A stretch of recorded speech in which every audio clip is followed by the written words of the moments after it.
Salve galera, Simões aqui. Essa semana eu tô trazendo para vocês um conteúdo simples, rápido. Eu vou revisar um sitting goal de US$ 2, se não me engano. É um sitting goal que eu joguei em uma live session que eu gravei na semana passada e que vai fazer parte do curso de sitting goal que eu tô para lançar. Vai ser lançado daqui 1, 2, 3 meses, não tem uma previsão ainda. Eu não vou fazer muito alarde em relação a isso, mas eu quero ter esse conteúdo disponível para vocês, principalmente para quem está começando, tá? É, então, esse daqui foi um torneio que eu joguei em uma dessas lives. Eu vou revisar até chegar no momento do HU, beleza? E aqui eu quero trazer um pouco para vocês uma, uma certa simplicidade no modo de enxergar o jogo e no nosso modo de enxergar os sitting goals especificamente, beleza? Conforme as mãos forem aparecendo, eu vou falando. Isso daqui do button dá para abrir, do CO a gente não vai abrir, beleza? Essa mão aqui, contra esse player dessa posição, eu já acredito que essa mão ela deva ter um EV próximo de zero. Acho que é uma mistura entre tribet com fold na perspectiva do GTO, beleza? Quando mais um player entra na mão, o que acontece, galera? O pot fica maior? Sim, o pot fica maior. Só que as pot odds ficam piores, beleza? É, na verdade não, as pot odds ficam melhores, né? As pot odds ficam melhores. Mas o que acontece? Antes eu tinha 34% de pot odds jogando contra um player apenas. É fácil eu ter uma mão que atinja essa equidade. Agora, quando mais um player entra na mão, a minha pot odds ela fica melhor, tá? Só que a minha equidade diminui, porque eu estou dividindo ela contra pelo menos dois jogadores. E a gente não precisa nem fazer conta nenhuma, não precisa fazer nenhum cálculo, tá? Para saber que essa relação de pot odds com equidade ela fica menos benéfica quanto mais gente tem no pote, simplesmente pelo fato de que o pot tem naturalmente o ante, o small e o big, beleza? E aqui eu estou colocando 3 bebês no meio de um dead money, um dinheiro que já está na mesa, beleza? Então eu tenho um jogador e tenho esse dinheiro aqui. Quando esse jogador, esse segundo jogador, coloca dinheiro no pote, né? Eu tenho mais um jogador e tenho mais uma quantidade de fichas igual a do primeiro player, ao do player que colocou fichas em primeiro lugar. Isso daqui não tem como ser melhor, só tem como ser pior, porque antes eu tinha dead money e um player colocando ficha. Agora eu tenho dead money, o mesmo dead money e o dobro de fichas colocadas por players, né, que vão jogar, beleza? O dead money é um dinheiro de players que a princípio eles não vão disputar esse pote, beleza? Isso daqui é facilmente verificável quando a gente roda no Holding Resources um range completo, tá? Que inclui Open, Flat, Tribet, Squeeze e por aí vai, beleza? Eu tenho esses ranges aqui, a gente usa nas aulas do time, não vou trazer ele nesse vídeo específico porque esses ranges eles merecem um capítulo à parte e eu vou falar bastante sobre isso no curso, ok? Então aqui a gente vai foldar, beleza? Aqui fold tranquilo. Aqui o nosso oponente limpou. É tentador isso daqui? É tentador. Existem argumentos que a gente pode usar para defender jogar essa mão? Sim, existem, beleza? Mas de começo, principalmente quando nós não batemos o jogo ainda, nós estamos começando, é recomendável vocês terem uma estratégia realmente bem tight, porque quanto menor a equidade das mãos, mais sensíveis elas são à qualidade do seu jogo, beleza? Um Ás mal jogado pode ser que você vai ganhar menos dinheiro do que poderia, beleza? Mas ele nunca vai perder dinheiro, beleza? Pelo menos a longo prazo, são raras as linhas em que um Ás perde dinheiro no longo prazo quando mal jogado. É só quando forem bordos muito ruins, situações em que seria um fold óbvio no pós-flop, beleza? No pré-flop, normalmente, né, nunca vai ser ruim. Agora, essas mãos, se eu tenho que fazer um malabarismo para que a minha mão seja lucrativa, então eu preciso ser um malabarista muito bom. Se eu não for um malabarista muito bom, né, é como você tentar fazer malabarismo com bola de boliche, a bola de boliche vai cair no seu pé, você vai se machucar, beleza? Então, a princípio, tá? Não faz muito sentido. Aqui enfrentamos uma agressão, não faz sentido defender isso daqui para jogar contra dois. A gente quer fugir um pouco de potes multi-way, ao contrário dessa situação em que o preço é muito barato. Então eu não tenho agressão, vou jogar contra dois players por um preço e pot odds absurdamente vantajosos para nós, ok? Enfrentamos a agressão, agora eu mudo de ideia e não quero mais jogar. As minhas pot odds são muito diferentes do que eram antes. Não é porque eu coloquei meio BB que eu tenho que colocar mais dois. Eu estou longe de estar comitado nesse pote e acho que seria um erro grave defender isso daqui, beleza? Aqui fold bem tranquilo. Já não vamos fletar mais um suited connectors aqui nessa stack. A gente fleta um pouco menos do que com 75 BBs. Eu ainda fletaria 6 e 5 suited, mas isso já não é um sonho, não é um super EV, uma mão desse tipo, no sitting goals na INMAX, né? Aqui eu poderia punir, de novo, tô gravando o curso e tô falando sobre uma estratégia mais tight no começo da carreira, uma estratégia que a gente chama de ABC, beleza? Então eu quero jogar um jogo no Sitting Goals Micro, onde eu sei que o field é extremamente calling station, né?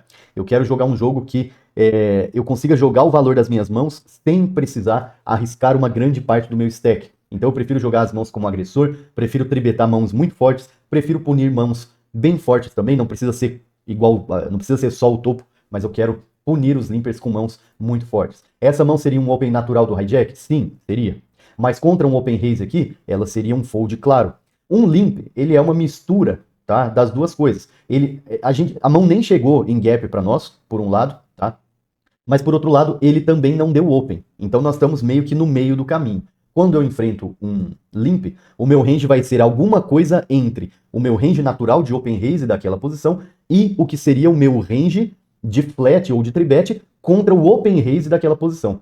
Então digamos que eu estou dando open aqui de, sei lá, 20%, e eu somando o meu flat e o meu tribet, eu vou ter uns 11% aqui, alguma coisa nesse sentido, talvez menos. Então o meu range de punição contra esse cara vai ser alguma coisa entre 11% e 20%. Então se eu tribetaria um Ice Valete off aqui, não tem como eu deixar de jogar o Ice Valete off contra um limper.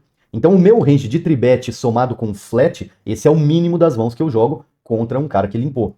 Só que eu também não vou chegar no extremo de punir todo aquele que seria o meu range de open. Até porque, galera, o range de open, ele inclui a gente jogar, às vezes, só contra o Big Blind, numa frequência bem alta, que tem um range mais fraco. O range do Big Blind é mais fraco do que o range que limpa, pelo menos normalmente, tá? Mas principalmente por causa do preço. Eu consigo jogar essa mão em open raise colocando só 2 Big Blinds. Quando eu tenho um limp, se eu colocar 2 Big Blinds, eu vou tomar um monte de call aqui. Se eu colocar 3, pode ser que eu tome um call do Big, um call atravessado e mais o call desse cara. Para eu me isolar contra um, eu tenho que fazer um size alto. Teria que fazer de 3,5 a 4 bebês e meio aqui. Então eu estou colocando uma parcela muito grande do meu stack, em que se o meu C-bet não passar, eu vou ter que jogar linhas de turn e river, aonde para eu exercer o meu EV, eu vou precisar colocar muitas fichas no pote, beleza? Isso vai contra a nossa estratégia, que é evitar colocar muitas fichas no pote em potes de EV marginal, em potes de EV, aliás, com mãos de EV pequeno. Então aqui, acabo foldando essa mão mesmo, bem tranquilo, tá?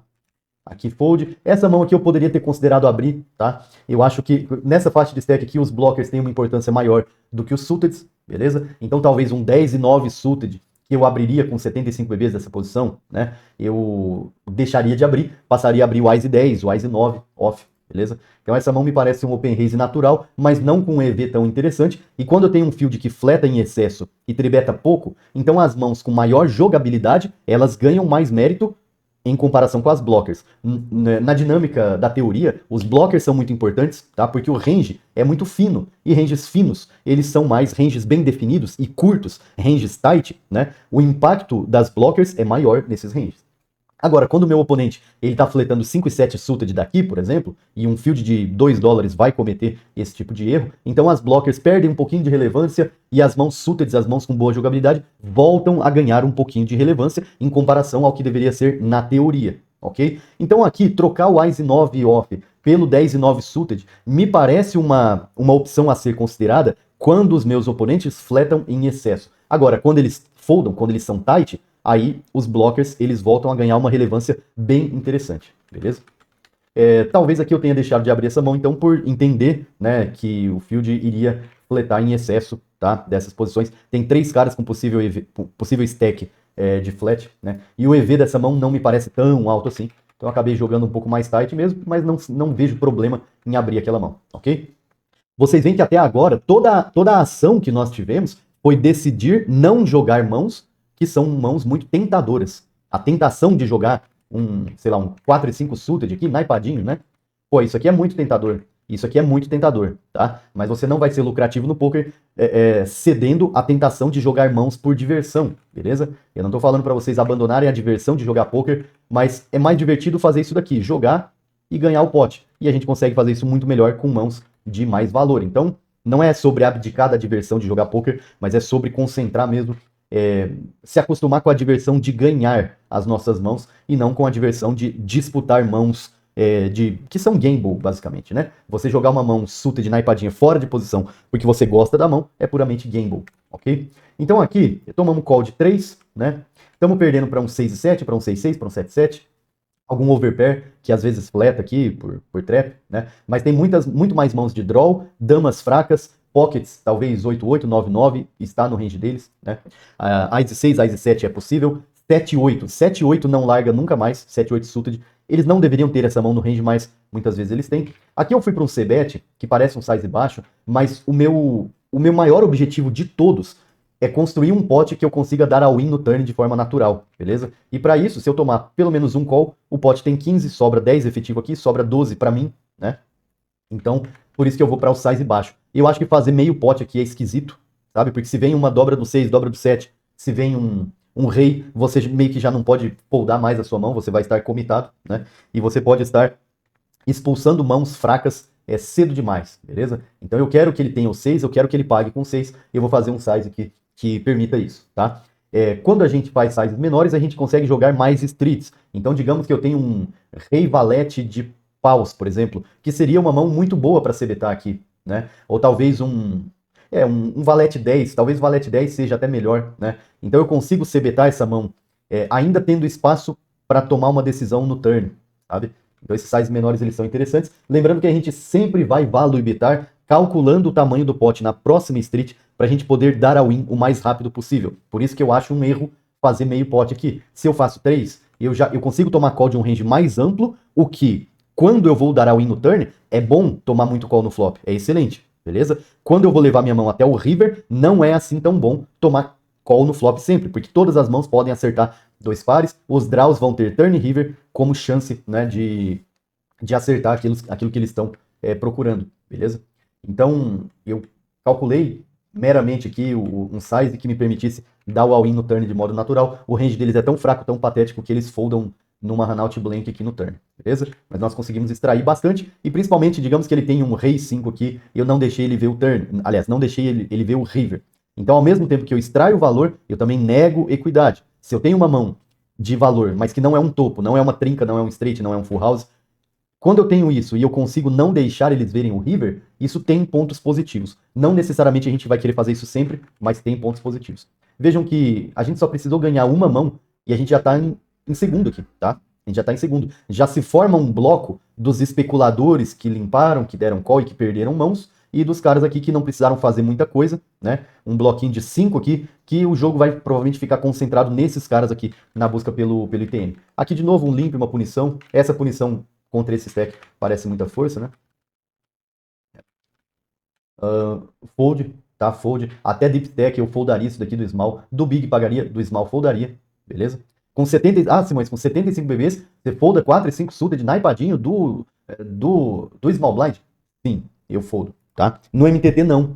No MTT não. Num sitting goal em que eu tô jogando com o meu edge, provavelmente também não, porque o edge ele distorce todos os nossos EVs, beleza? Agora, não dá pra você, antes de ter 10% de ROI num formato, num buy-in de sitting goal, não dá pra você dizer que você tem edge, beleza? Edge, galera, é o seguinte, isso aqui não é Harry Potter, não é filme de super-herói que só por você ser o protagonista as coisas vão dar certo, não é assim que funciona, beleza? Você não tem edge porque sim, você não tem um edge só porque você estuda, beleza?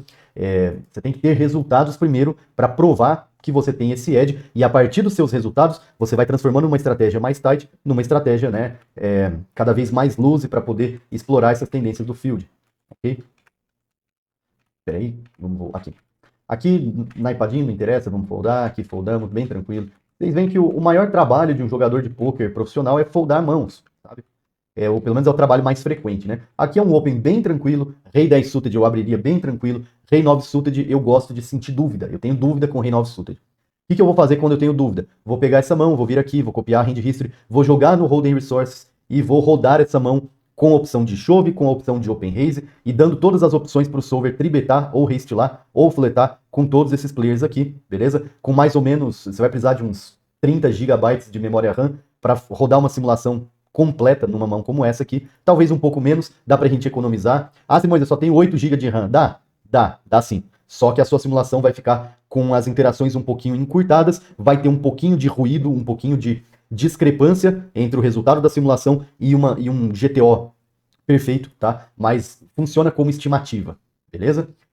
Se você tem um computador com apenas 8 GB de RAM, isso significa que não vale a pena o Hold'em Resources? Não, não significa isso, beleza? Vale sim a pena, mas aí você vai ter que se limitar a estudar situações mais short stack, situações de mesa curta, heads up. Heads up você consegue estudar muita coisa, mesmo tendo só 8 GB de RAM. Three-handed, bolha, pré-bolha, essas situações você vai conseguir estudar bastante, beleza? Six-handed com 10 BBs, você vai conseguir estudar. Blind War com... Eu acho que Blind War com qualquer stack você consegue estudar bem legal ali, beleza? E no nosso curso eu vou ensinar como vocês podem aproveitar isso daí bem certinho, beleza? Tá.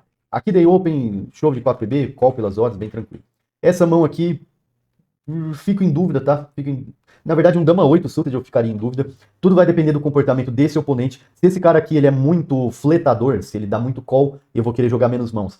Se ele dá pouco call, se ele é muito tight, se ele tribeta pouco, tá? Eu vou querer abrir mais mãos aqui. A diferença é grande. E como que eu sei essa diferença? Rodo a mão no Holding Resources GTO. Depois vou lá, edito o range desse cara, boto para rodar de novo. Dependendo da potência do seu computador, uma mão como essa, questão de umas 2 horas você vai conseguir ter um resultado muito preciso, ou dependendo 20, 25 minutos, você vai ter, saindo do forno ali, um resultado que é uma estimativa boa. Ela vai ser uma estimativa, beleza? O programa ele vai rodando e conforme ele vai rodando, ele vai trabalhando, ele vai afinando, vai refinando a precisão do cálculo. Então o cálculo ele parte de um lugar e vai se aproximando do ideal, beleza? Então, se vocês quiserem, né, eu posso trazer mais vídeos aí falando sobre Holding Resources, se você quer, se você tem o programa, se você tem dúvidas, você pode deixar aí nos comentários quais são as suas dúvidas. Se tiver um número relevante de comentários, eu posso trazer mais vídeos falando especificamente sobre o Holding Resources, beleza? Aqui fold bem tranquilo. Mas essa mão aqui eu poderia dizer que eu abriria o Dama 7 suited se esse cara fosse um nit. Se esse cara ele tá fletando muito menos do que a teoria, tribetando muito menos do que a teoria, e quando eu deixo de abrir, ele ao invés de abrir um monte de coisa, como a teoria faz, ele joga super tight. Se isso acontece, eu não vou dar a oportunidade dele foldar e esses caras ganharem ficha entre si. Eu vou abrir um range muito amplo. Mas eu tenho que fazer isso baseado na teoria, beleza? Baseado em um cálculo matemático que eu não sei fazer, que décadas atrás os profissionais de poker contratavam matemáticos profissionais para fazer esses cálculos, e hoje a gente tem um programa que faz isso por nós, tá? Então, galera, nunca foi tão fácil estudar poker, estudar sitting go. Vocês precisam ter as ferramentas certas, estarem nos lugares certos, com as pessoas certas e por aí vai, beleza? Estar em um time sempre interessante também, caso você não tenha aquele perfil de um cara super autodidata, que pesquisa, que aprende a mexer, que tem facilidade, que tem, né, um tato para lidar com essas coisas, beleza? Esses perfis são um pouco raros, tá? Mas mesmo esses perfis podem ser potencializados por pessoas que têm mais experiência, que podem mostrar atalhos, ok? Beleza. Aqui, numa situação como essa, de bolha, olha só que interessante, né, galera? Nós ganhamos duas mãos. Nós abrimos o Rei Valete suited e pagamos o short, ganhamos. Nós validetamos no flop o Ice Dama off. O resto nós só foldamos. Nós nem defendemos Big Blind aqui, nessa review até agora. 27 mãos, eu só ganhei 2 e já tô na bolha, beleza? Então o jogo às vezes, galera, o jogo, ele é muito mais sobre você não fazer coisas erradas mesmo, você não cometer erros muito, muito bizarros, né? Olha só, aqui na teoria, esse oponente poderia dar a win N2, e eu teria que foldar aqui porque tem um cara menor do que eu. Eu teria que foldar Ice Dama off aqui, tranquilamente. Eu acho que é um fold bem tranquilo, Ice Dama off, tá? Ice Rei, também acho que seja, mas às vezes eu vi simulações de bolha em que o Ice Rei deixa de ser fold, quando eu achei que era fold. Faz tempo que eu não estudo essas situações, né? Eu tô jogando MTT, mas enfim. Eu sei que esse cara poderia me agredir com todo o range aqui, ao invés disso ele folda. Quando isso acontece, eu vou marcar um note, vou fazer um note mental, não no player, mas nessa mesa. Eu tenho um player da direita que está deixando de agredir, que está me dando fichas, ele me deu o small e ele me deu o ante numa situação que ele poderia fazer 3x com o range todo e eu teria que foldar, e ele me deu essas fichas, beleza? Mas se eu for eliminado, eu perco essa mamata aqui, beleza? Então isso daqui, galera, é quase um programa do governo, assim, sabe? É um vale fichas que eu tô ganhando aqui sem precisar fazer nada, beleza? E não tô falando que esse tipo de programa é ruim, não, tá? Eu acho bom, eu sou a favor, mas isso é papo para outra hora, beleza? O meu ponto aqui é que nós estamos numa posição muito privilegiada nessa mesa, ok? Nós estamos numa situação em que a teoria iria nos agredir, mas nós não estamos sendo agredidos. Ou seja, a minha prática é mais vantajosa do que a teoria. Ou seja, os calls e os all-ins que a teoria dá, eu não vou fazer, eu não vou aplicar. O que eu vou fazer vai ser tentar alongar, basicamente alongar mesmo o meu tempo de participação nesse torneio, beleza? Basicamente, eu quero jogar mais mãos, mais órbitas e quero diminuir a variância do meu jogo aqui, porque eu estou numa posição privilegiada. É diferente quando eu tenho um regular aqui, ou caras muito agressivos que não me deixam ver flop, que não dão walk, que não me deixam nem dar um shove do small, porque quando ele tá no button, ele abre. Quando eu tô aqui no big e ele tá no button, ele abre. O outro tá no button, ele abre. Quando esse não abre, esse dá win.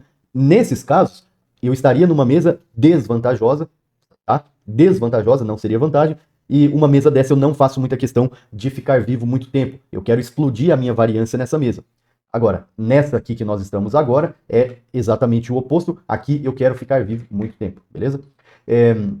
Aqui então, galera, contra o CL, na Blind War, quando tem um cara mais short do que nós vamos jogar super tight. Agora, se esse cara é um cara mais passivo, eu posso jogar um range mais amplo. E quando eu jogo de limp, lembra daquela relação que eu falei lá sobre o Dama 10 off, né? De que quando eu punisse, eu teria que criar um pote grande, teria que ser beta flop, turn, e isso colocaria muita ficha em jogo. Aqui é a mesma coisa, só que aqui o preço é maior. Aqui, quando eu coloco metade do meu stack numa mão e o bluff não passa, por exemplo, eu vou estar muito ferrado nas próximas mãos. Eu quero evitar que isso aconteça, beleza? Eu quero que isso aconteça muito menos, então eu vou jogar potes menores. Num C-bet em que eu tiver dúvida entre fazer um terço e fazer um BB, eu vou fazer um BB. Onde eu tiver dúvida entre dar um check call ou um check fold, eu vou dar um check fold. Quando eu tiver dúvida entre dar raise ou limpar, eu vou limpar. Eu vou jogar potes menores, beleza? Dá para fazer isso contra todos os perfis? Não. Regulares não vão te deixar seguir essa estratégia. Então, contra um regular, eu vou limpar por trap, eu vou limpar algumas mãos fracas, eu vou chovar toda aquela parte média e forte que tem EV de chove,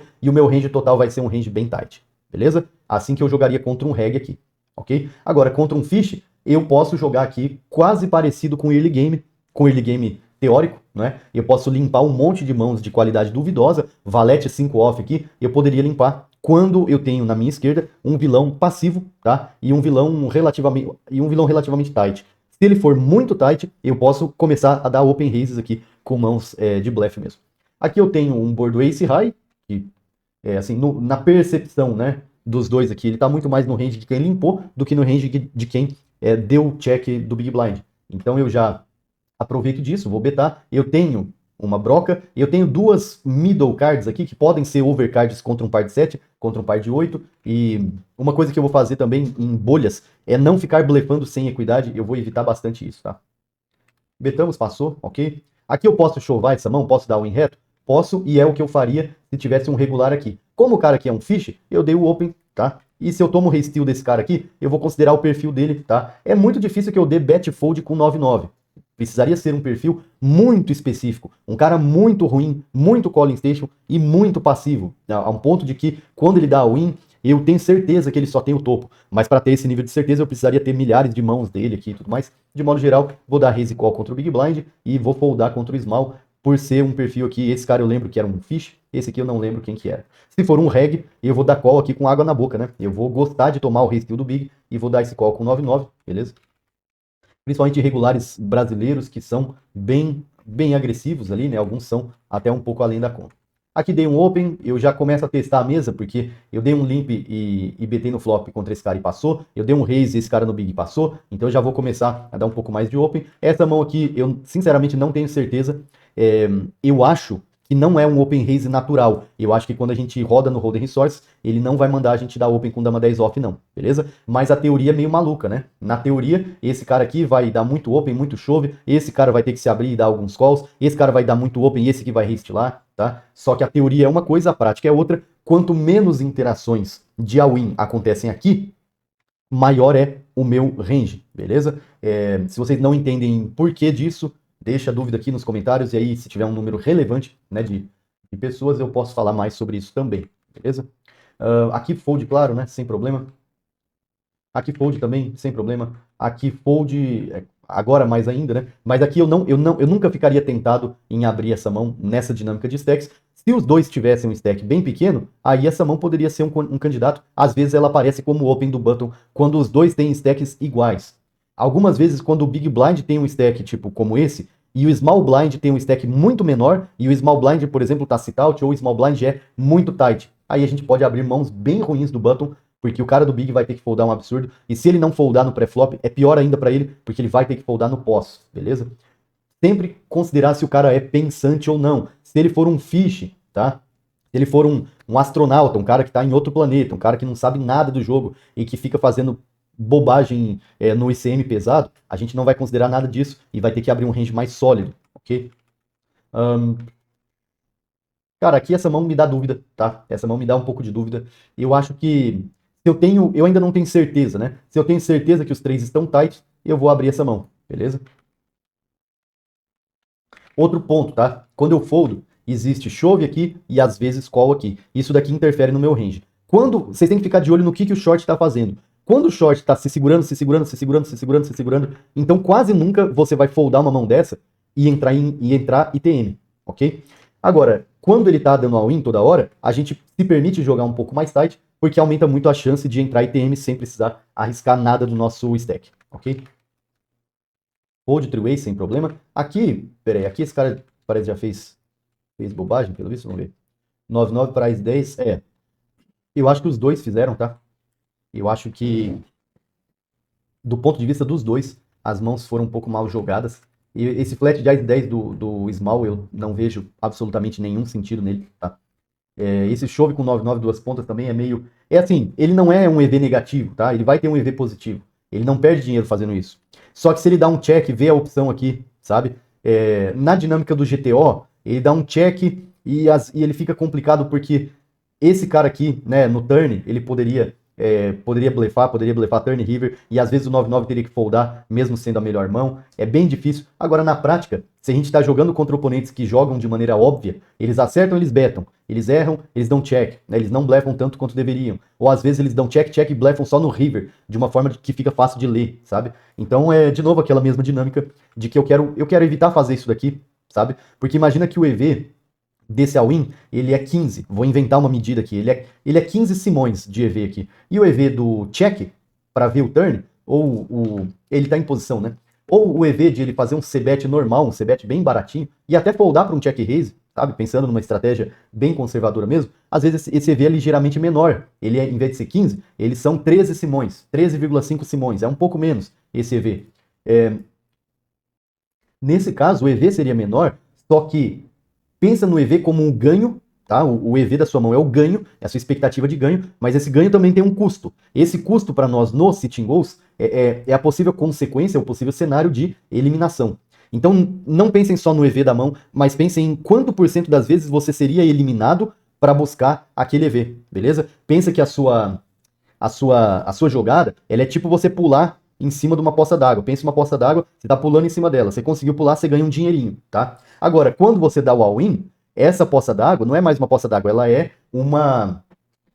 sei lá, uma ponte muito alta que você está tentando pular, e lá embaixo tem um precipício, e lá embaixo tem um rio que se você cair você morre. Esse seria o custo aí, tá? A analogia do custo da gente buscar um EV com uma jogada que coloca todas as nossas fichas no pote, beleza? Quando você ganha o pote colocando poucas fichas, é igual você sair pulando uma poça d'água ali, às vezes você se molha o pé, molha a barra da calça, né?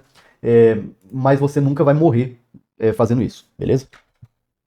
Então aqui, mais um exemplo, né? A gente ganhou dinheiro sem fazer nada, e eu acho que é isso que a gente busca nos Sitting Goals. Aqui terminamos de matar o nosso amigo ali. Por enquanto, tudo folds aqui, sem muito problema. Aqui fold, tranquilo. E fomos pro heads up. Galera, temos umas 20 e poucas mãos aqui no heads up. Se eu não tô enganado, eu ganhei isso aqui, tá? Eu ganhei, eu consegui virar esse heads up. Vamos botar uma meta aí, tá? Se tiver... Eu vou colocar uma meta bem tranquila, tá? Se tiver 60 likes nesse vídeo aí, vai ter em algum momento, talvez demore uma semana, talvez demore 10 anos. No dia que tiver 60 likes, 60 não é muito, eu vou gravar a revisão desse heads up aqui, beleza? E se o vídeo bater 10 milhões de likes, eu vou trazer o Neymar para uma entrevista aqui no nosso canal, beleza? Então eu conto com vocês para bater essas duas metas aí, beleza? Num prazo aí, vamos colocar um prazo aí de uma semana pra gente bater 10 milhões de likes, tá? E vamos falar com o Neymar bastante sobre futebol e sobre poker, ele gosta de poker, né? Mas enquanto isso, vamos focar, vamos passo a passo. O primeiro passo, meta de 60 likes, para vocês verem essa review desse Sitting Goal, desse heads up aqui, beleza? Galera, fechou então? É isso o vídeo de hoje. Era para ser curto, né? Mas tem mais de meia hora aí. Mas eu acho que tá valendo. Lembrem sempre de conferir todos os links aí na descrição do vídeo, quem ficou até o final. Eu vou deixar o meu Instagram também, se vocês quiserem seguir para dar uma força. E se quiserem me chamar lá também para tirar dúvidas, qualquer tipo de dúvidas, eu respondo todo mundo, tá? Não garanto que respondo rápido, mas garanto que respondo sim. todo mundo, beleza? Link para comprar Jurogin e Holding Resources aqui na descrição também. E se você está vendo esse vídeo no segundo semestre de 2026 ou adiante, é bem possível que tenha também um link para você comprar o nosso curso, beleza? Galera, é isso então, valeu, até a próxima.